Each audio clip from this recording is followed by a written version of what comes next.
Lieutenant শহীদ তানজিম এই নামটা আমার মনে হয় আমাদের বাংলাদেশের ইতিহাসে এবং সেনাবাহিনীর ইতিহাসে স্বর্ণাক্ষরে লেখা থাকবে। কেননা সে মারা গেছে on line of duty. On line of ডিউটিতে বলতে আমরা বুঝাই সে ইউনিফর্ম পরে অপারেশন করতে মারা গেছে। এটা একটা খুবই দুর্ঘটনার বিষয় এবং আমরা যে একটা এরকম একটা ফুল ফুটতে না ফুটতেই ফুলটা শেষ হয়ে গেল, এটা কিন্তু মেনে নেওয়া যায় না। তবে এই পরিস্থিতি একটাই আমাদেরকে স্মরণ করিয়ে দেয় যে আমাদের দেশে এখনো অনেক অরাজকতা বিস্তার করছে। বিগত 15 বছরের দুঃশাসনে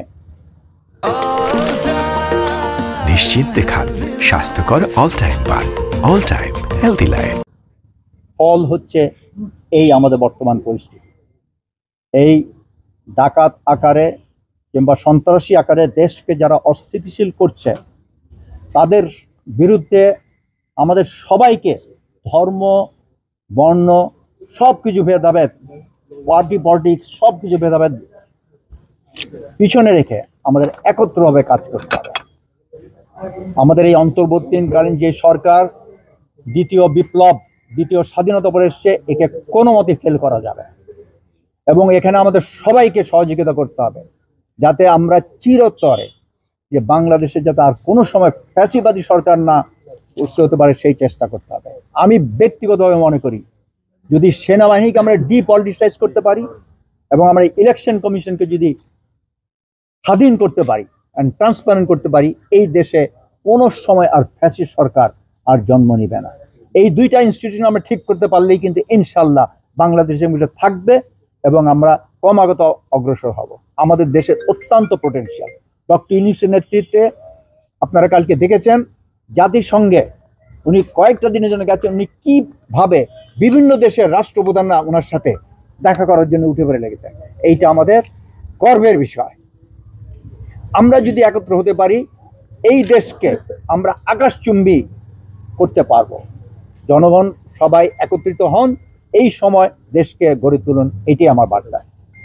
ডাকাত বলেন, সন্ত্রাসী বলেন, যে একজন মানুষকে মারতে পারে সেনাবাহিনীকে হাতে বলে, তাহলে বুঝে মানে সে কত ডেঞ্জারাস সন্ত্রাসী। এবং এটা কিন্তু আমাদের সমাজে কোথায় লুকিয়ে আছে রন্ধ্রে রন্ধ্রে, এটা আমাদের সবাইকে সচেতন হবে। আমার ঘরের পিছনেও যে একজন সন্ত্রাসী, এটা আমরা হয়তো অনেকে জানি না। তা আমাদের সজাগ হলে, আমাদের ঐক্যবদ্ধ হলে, যদি আমরা ঐক্যবদ্ধ হতে পারি, অটোমেটিক্যালি যারা এই পথে গেছে তারা বিপদগামী থেকে ফিরে আসবে। কারণ আফটারঅল তারাও আমাদের সন্তান। তো এখন বিপদগামী হয়েছে, আমরাও চাই তারা আমাদের দেশের উন্নতিতে এগিয়ে আসুক, আমাদের সাথে কাজ করুক। আমরা সবাই তো একে অন্যের ভাই বোন, হানাহানি করে তো কোনো লাভ হবে না, দেশ উন্নতি হবে না। এবং আগামী সরকার যদি বাংলাদেশ জাতীয়তাবাদী সরকার আসে, আমাদের অ্যাক্টিং চেয়ারম্যান যদি উনি যেই আপনারা ওনার বক্তব্য শুনছেন, যদি সেই সুযোগ আসে, নিশ্চয়ই বাংলাদেশকে একটা উন্নত দেশে আমরা পরিণত করতে পারবো। কোনো প্রেডিক্ট আমার করাটা ঠিক হবে না, মানে প্রত্যেকটা জিনিস অতি রঞ্জিত করে বলাটা ঠিক না। এটা একটা এনকাউন্টার ব্যাটেল হয়েছে, ওখানে তারাও তাদের জীবন বাঁচাতে চাইছে, এখানে হয়তো আমাদেরও কিছু ভুল হয়েছে। এই ভুলের মাঝামাঝি ঘটা বুঝতে হবে এই লেফটেন্যান্ট তানজিমের জীবন শহীদ আকারে আল্লাহ তাকে এইভাবেই নেবেন, এইটাই আমাদের বিশ্বাস করতে হবে। এবং না, আমরা পদক্ষেপ, সেনাবাহিনী অবশ্যই পদক্ষেপ নিচ্ছে। আমরা যতদূর জানি এটা নারী নক্ষত্র বের করার জন্য অল এজেন্সিস আর ওয়ার্কিং। আমাদের একটু ধৈর্য ধরতে হবে এবং ইনশাল্লাহ এটা আসে। এবং এসবের দ্রুত বিচার এবং ক্রিমিনালকে ধরার মাধ্যমেই কিন্তু আমরা ভবিষ্যতে যারা এরকম করার চিন্তা করে তাদেরকে প্রতিহত করতে পারবো।